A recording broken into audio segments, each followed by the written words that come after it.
Okay, outside of be yourself as really bad advice, there's also this saying of it was meant to be or destiny or it was just so strange how everything aligned and we met.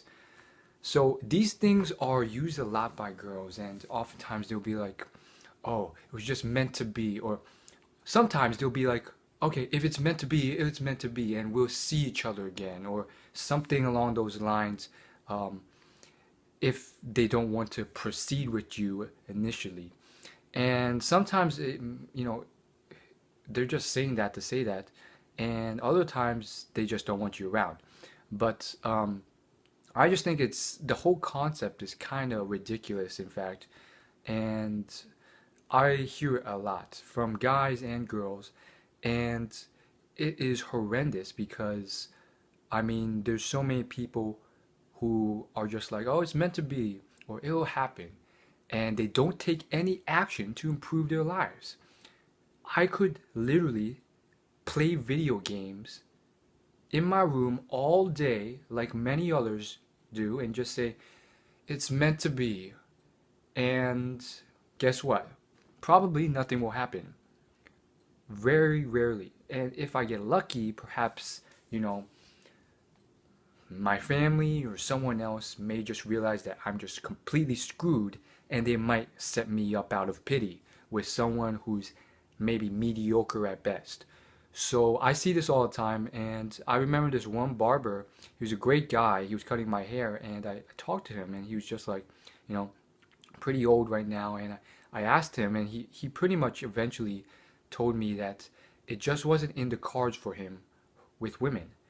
And I really didn't push that far because it's his life to live, and perhaps I could have pushed harder. But I definitely thought that, he gave up too early. He was, I think, in his 50s, and he just told me it's not in the cards for me. And I kept initially trying to convince him, like, no, it's not. You can go out there, you can meet women, you could do something about this. You're a good guy. He was decent looking, and he was just like, no, it's not meant to be. It's not in the cards. Um, and most likely he had a very barren dating life, just like I had.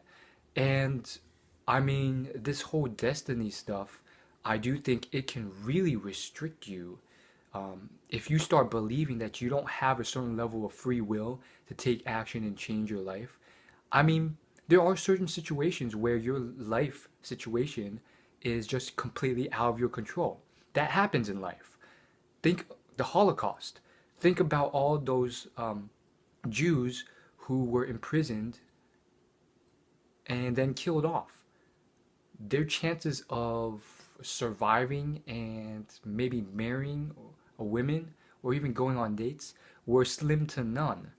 And they were more concerned about just surviving and having food and not starving to death. And that's that. But I do think in certain situations, like situations I am, and in this barber situation, um, we have more control than we think. And I know it's tough, I don't know how far you can push it and how far you can go. I mean, to say that you can have all these women and all of them be such a high standard in a lot of areas, who knows if that's actually achievable? But at least you can get some dates and start the ball rolling in your favor. And so taking action and believing that is very important.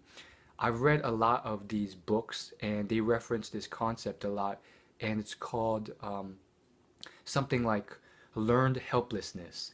And I do think it happens in humans in all sorts of areas, not just dating. And it's kind of like limiting beliefs. And this barber obviously seemed to have it. The basic idea is if you take a baby elephant and you rope his foot to a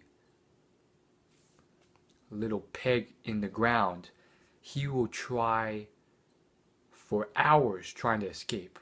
But then once he finally gives up, even when he gets to adulthood and he's this enormous 800-pound beast, he will not even try to pull that rope off because he has almost given up and assumed that you can't anymore.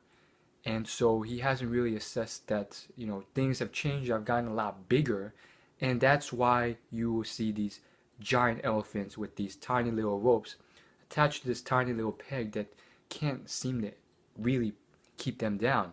So the whole point is that this whole thing works on humans as well, and it can really limit yourself. And the thing is, who knows what limiting things are holding us back?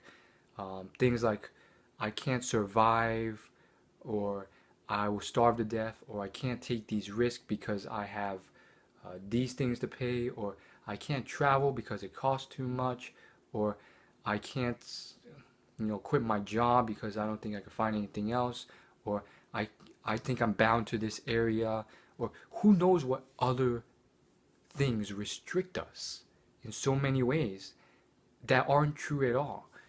And so, it's rather unfortunate. And the best thing to do is to, slowly test these things. I do think one big one is starvation and uh, homelessness. People think that, oh, if I quit my job and start a risky business venture, which I'm not encouraging you to do, but just an example, that if I don't make it, I'll go bankrupt, I'll have no money, and I will starve to death. What are the real chances you will starve to death in the modern economy? Close to none. Like, if you have family and friends, you can always move back. If not, you'll be homeless, but most likely you won't starve. You'll be able to beg and at least eat. There's homeless shelters. You can dumpster dive. Apparently, a lot of supermarkets and restaurants, they literally um, throw away like 40% of their food, good quality food, just because no one buys it, like bakeries too. And apparently, I read somewhere that 30% of the food made in the United States just gets thrown out completely fine. And so it's really like, what are your true downsides? And when you really look at it that way, and you start reading and learning about people such as Elon Musk, he survived on $1 a day in terms of food. He also obviously had to pay rent and other stuff, but in terms of food, he spent $1 a day, and all he ate was pasta and hot dogs. And basically, he didn't have to do this, but he chose to do this to really push the limits and see, like, how far he could take it. And it was very useful for him because he realized, okay, even if everything goes horribly and my businesses fail, I know I can still survive, and death and starvation is really not a thing. Um, and so when you really just start seeing that, you start realizing that, okay, it's not as bad as you think. So yeah, that's really all I wanted to say. And I want to thank you for watching this video. Let me know in the comments any feedback, experiences that may relate, any useful advice, or just anything you want to say in the comments below. See you guys later. Thanks for watching.